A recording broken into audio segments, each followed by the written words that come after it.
Para naman sa ating papaong Pampa-Good Night, naging venue ng wedding proposals ang The Eras Tour concert ni superstar Taylor Swift.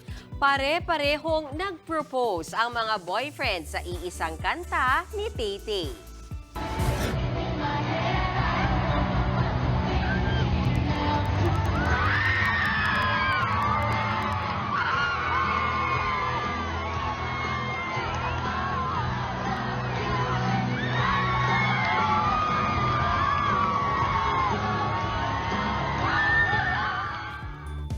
Sabay-sabay lumuhod sa kantang love story ang mga lalaki. Memorable yes naman ang nakuha nila sa Swiftie nilang mga girlfriends.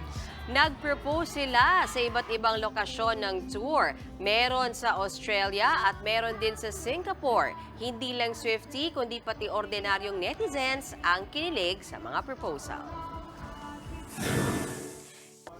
Mga kapatid, Ed Lingaw po, maging maalam at may pakialam sa mga napapanahong balita sa ating bansa.